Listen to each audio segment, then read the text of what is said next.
Hello. So I'm here once again down by the lake. Let's see if I get the dry today and it doesn't rain too much, hopefully. And I'm going to talk with you today about the Trecena of Kame. So, Kame, what's it about? Transformation. Transformation by facing our fears, going into something new, approaching something with the courage of the hero as we've gone through the Arpu Trecena, then the Ach Trecena. Here we are on the 13 Can day and we're going into the Kame Trecena. We're connecting with the ancestors. We're also facing our fears. Now, Kame can bring those up for us. Sometimes it's about stepping into something new, as especially kind of like we're going to begin the Trecena with one Kame. And of course, this can bring up our fears. This can bring up something, a new challenge, something new to face.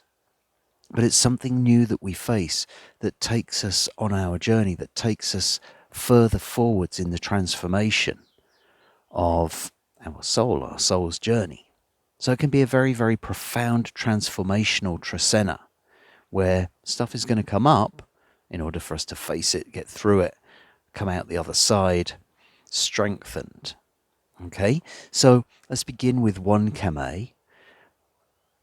As I said, beginning of something new, possibly a new challenge coming in. The number one representing the potential and perhaps the potential that we can achieve through facing this challenge.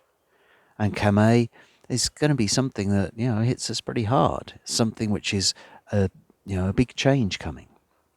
And so throughout this 13-day period, we may find that we are faced with things which we are, kind of like might be a surprise or might be something which we weren't expecting. And it comes out and we're like, right, okay, now that's here for me to face. But of course, if we connect with Kame, we're also connecting with our ancestors. And so it suggests that, look to our ancestors to bring us the understanding of how to get through the challenge and the strength to get through the challenge.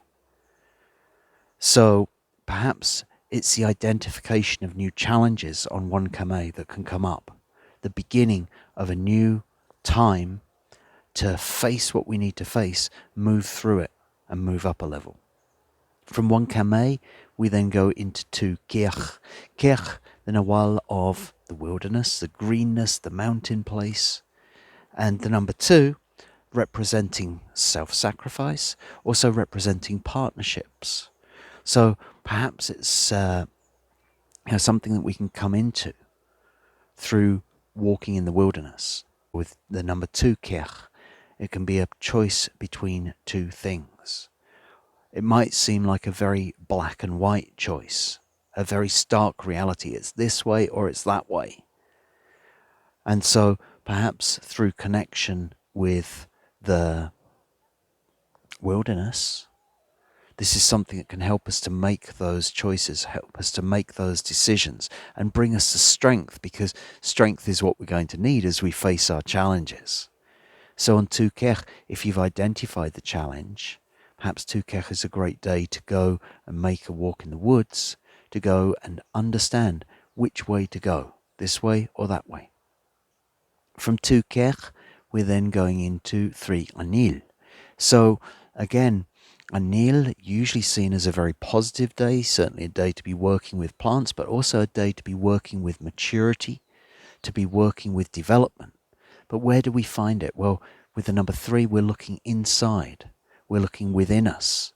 And so again, to bring out that greatest possibility, the full maturity that we're moving to, we're going to have to look inside, maybe to dig deep as well, to find that. So 3 days often I see as reflective or meditative days, days to be around the home, to look within it, to see how we can ripen and what tools we can use. From 3 Anil, we're then going into 4 Toch, a day of payment, a day of physical payment, in fact. And so 4 Toch days, they're great days to settle any bills. They're great days to also kind of like receive whatever might need to be coming in, okay, to settle these accounts. Of course, toch days, I'd always suggest, if you want to make some kind of physical payment, then Odim, who work in San Pablo and San Juan, are a great place to make a donation. From 4 toch, we're then going into 5 Tz'i. So Tz'i, the Nawal of faith and loyalty and justice and law. The Nawal of unconditional love. But how do we see it with the number 5? Well, the number 5 representing the one hand, representing the work that we need to put in. And so, you might find that if we're kind of like looking for our faith to face our fear, as it were, here's where we're going to put the effort in. Here's where we're going to have to kind of like pull out a few extra stops, put in a bit more energy in order to have the faith that we've got to go through it. We could also see it as, having it in our work, having the faith in the work that we do.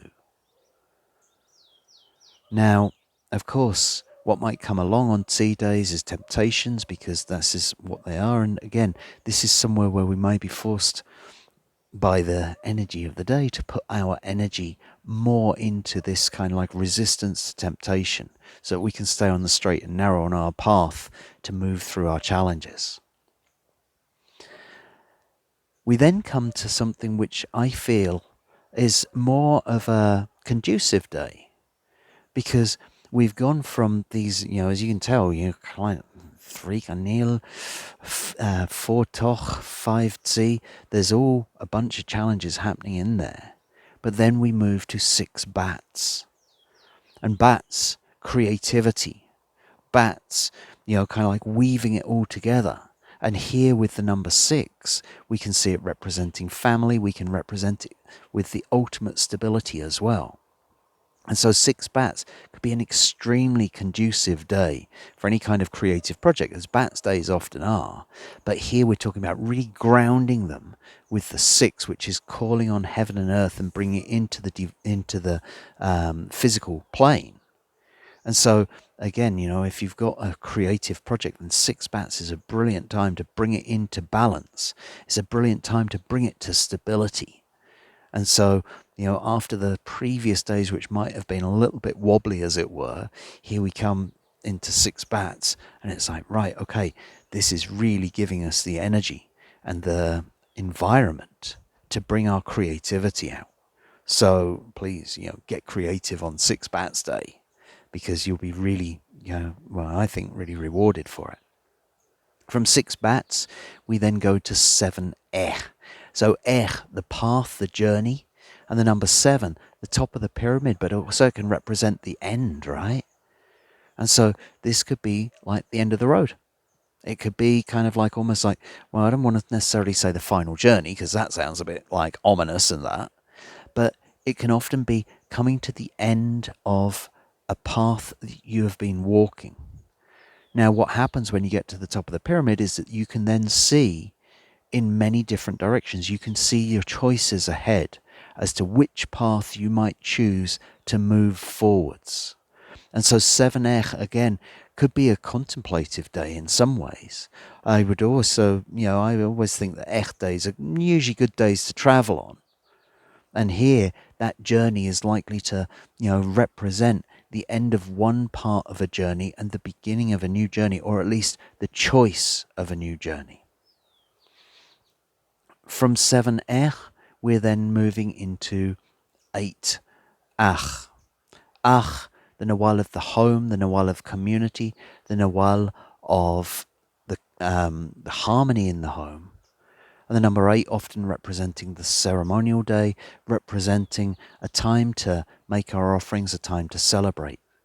And when we see this, what we can see with it is that this is a great day to make offerings, to make your ceremony on behalf of the harmony in your home, on behalf of the harmony in your community. It's embracing the wholeness of it. Now, this is also embracing the wholeness of Ach. And Ach, we can see it as the father figure within the home, or the authority within the home, perhaps is a better way of putting it. And sometimes that authority has to act to make changes. And sometimes it's got to act with the power of bringing down the staff to say, this is not the way that it should be. The 8, the wholeness is the under part and the over part. And so Ach is always going to be trying to bring things into harmony, things into balance. But this might suggest that just as much as we need the, what we might call the lighter side of it, we might also need that authority to ensure that the whole community comes into harmony. Okay, and so sometimes there might be some tough decisions to make on a Ach of what's best for the home, what's best for the family, what's best for the community. From 8 Ach, we then move into 9 Ish, an exceptionally feminine day. Ish representing the mother, Ish representing our connection to Mother Earth, our connection to the shrines and the altars. And here we have it connected with the number 9, which can represent the feminine, can also represent life itself. Now, if we talk about Ish being our connection to the magic, as it were, then 9 Ish could be about bringing the magic to life. It could be about connecting on this extremely feminine day with Mother Earth and understanding, kind of like where our true allies lie. We're going through this Trecena of transformation, this Trecena of facing our fears. And here we are with 9 Ish, bringing us the magic for life to help us to overcome them. It can also be, obviously, a very important day to celebrate the women in our life and celebrate our connection and the life that comes to us from Mother Earth. After 9 Ish comes 10 Tzikin. So Tzikin, the Nawal of the bird that brings us the vision to prosper. And here we see it with the number 10, the joining of hands, the cooperation between members of the community. And so 10 Tzikin easily could be seen as community vision. That's kind of like a very easy way to put it. But it's also the vision for cooperation. Now, Tzikin helps us to thrive in many ways. Yes, it helps us to prosper, but that prosperity is about, the prosperity of the next generations. And here we see it with the community as well. And so, it's the vision for the prosperity of the community is one way that we could see 10 Tzikin. So this would be an excellent place to put your energy.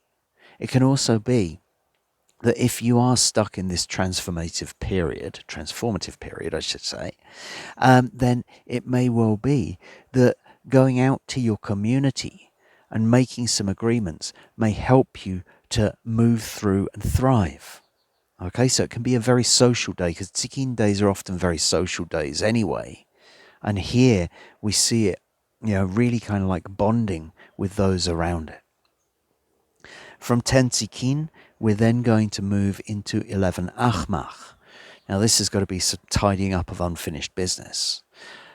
Ajmak, of course, representing forgiveness and acceptance. This is kind of like, right, okay, that's it. I kind of feel like I want to say, I surrender.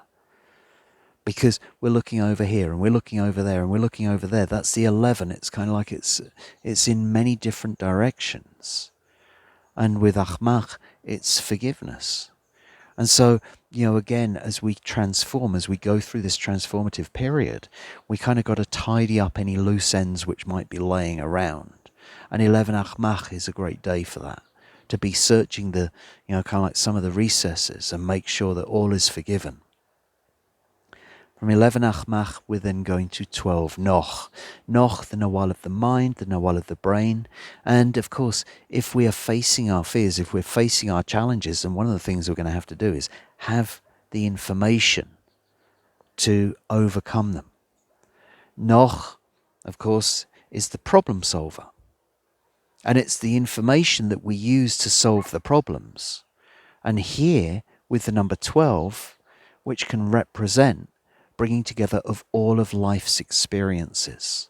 So basically, it's like everything that you've learned, everything that you hold in your mind is what's going to help you to overcome the challenges which you've got on that day.